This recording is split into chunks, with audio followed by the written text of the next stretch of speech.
banks and how it's harmful for banks and how loan guarantees aren't a good decision for banks to do and all this. Or government. Okay, so I think the way that you would do this is something like this. You say,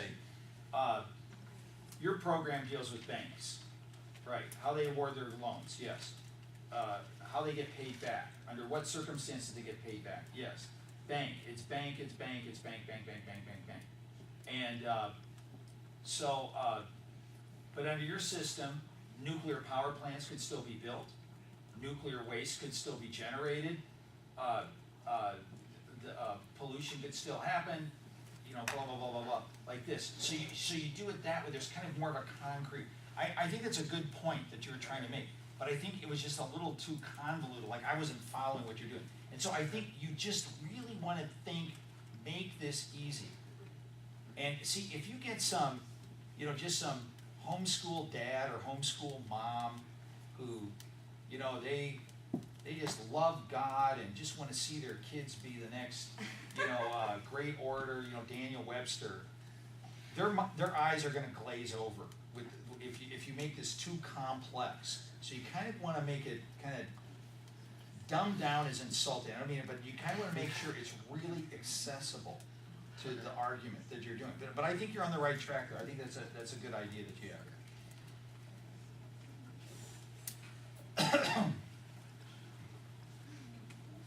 Okay, so it's true that banks give loans, right? Correct. And loans involve a lot of money, right? Yes. Okay, and the government gives loan guarantees, right?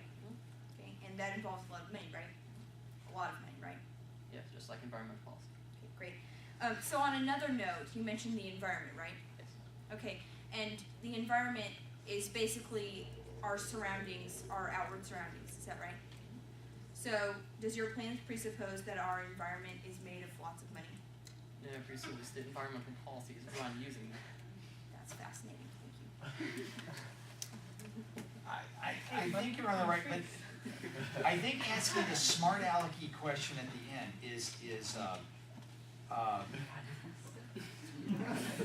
I think you're violating the rule of trying to get the ultimate, even though it's not ultimate for every aspect of this thing, is you want to keep making it innuendo.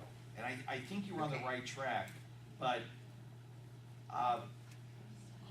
when you do, what you're doing is that you're basically asking, so just admit that everything that you just said was absurd in your 1AC. And so you're asking for an ultimate question. I mean, you did it more creatively, but I think that if you get anybody who's smart on the other side, they're gonna quibble with that. And say, well, no, you don't understand what I'm saying. You don't understand my plan. And let me tell you about it for the next 2 minutes. And they're running around. So I just think you want to be careful. Although I think that's a good kind of argument to make with that. Okay. So how would you have rephrased? Would you have just left it at what our environment actually is? How would you have restated that last? So what you're trying to say is that it's all money oriented and it doesn't affect the environment. Essentially, that his plan deals with a lot of money, but it doesn't have a large effect on the environment. Okay, the way that I would do this, it deals with banks. It involves banks, it involves money, it involves the financing. You know, like you kind of rattle through a list like that, and you did it, and then it'd say, but companies can still build nuclear power plants. They can still create nuclear waste. They can still whatever, and just run through a list that shows so that it's basically ineffective in dealing with the situation that you're talking about. Okay. Because I think that that's what you're trying to say, is that by just dealing with the financial end of things, you're not really, you're still allowing a lot of stuff to go on that really isn't changing the policy at all.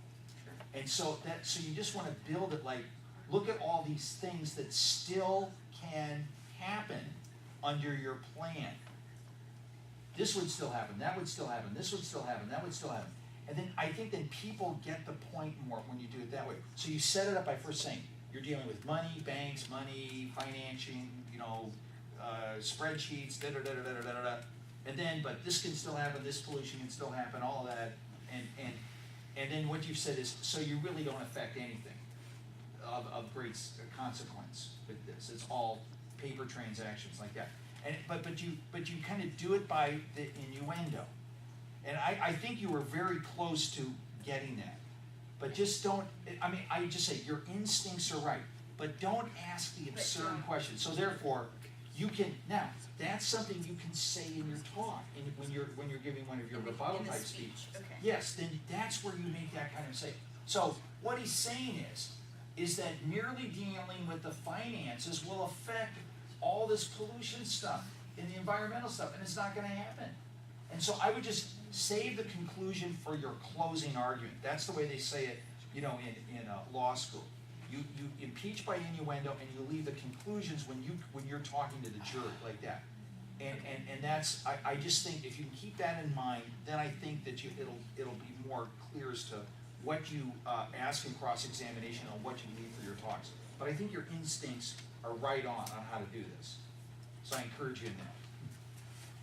Okay, we're gonna actually, Jonathan, we're gonna go ahead and do a different 1AC. And we wanna get the novices up here to do some cross-examining. So, Dan's gonna give his 1AC. And raise your hand if you're a novice. Is it just y'all three? Okay, good. Alright, so Dan's gonna give his 1AC, and y'all are gonna get up here and cross-examine him. So, just lead some cross-examination. Do we want, maybe we can even have some advanced people go help them, like in preparation. Wait, they're buddies, don't they all buddies? Yeah, you guys have Buddies. Oh, but your buddy is Caroline, right? No. Your buddy is Caroline. Okay. She's not here. Chloe's now Carolina. No, I'm Joe's buddy. Oh. Okay, Peter's not Caroline. Peter, don't you have a buddy? You're gonna go in the back and help her with preparation for process. Who? What's your name? I don't know your name. Rochelle. Russia. Kelly's gonna be. Oh, Kelly has a buddy too. There's Ray. No, I don't. My buddy's not here. Oh, There's Reagan and Rochelle. that's Paul. Your buddy is Reagan. Right. Alright, you can sit with her.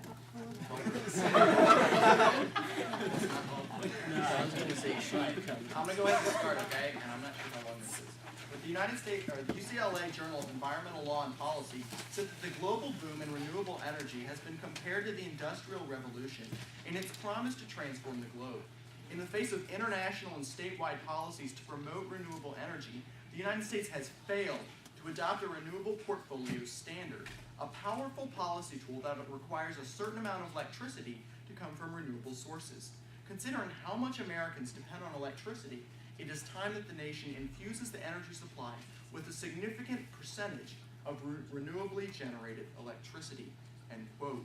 Because the United States fails to take advantage of renewable energy, my partner and I stand resolved that the United States federal government should substantially change its environmental policy.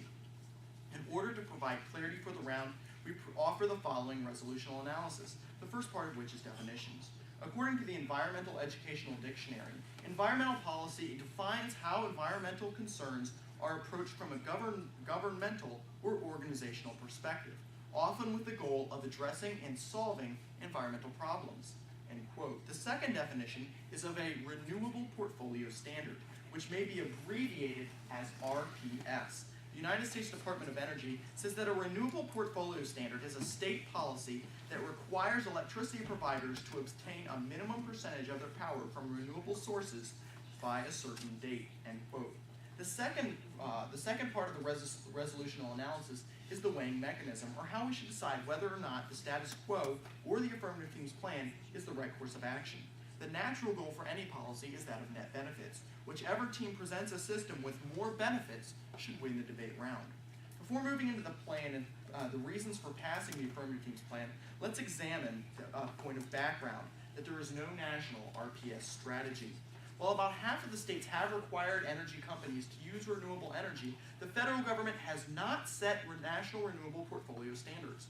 The American Wind Energy Association explained in 2009, saying that the renewable portfolio standard uses market mechanisms to ensure that the growing percentage of electricity is produced from renewable sources, like wind power. The RES provides a predictable competitive market within which renewable generators compete with one another for lower prices. RES policies currently exist in 20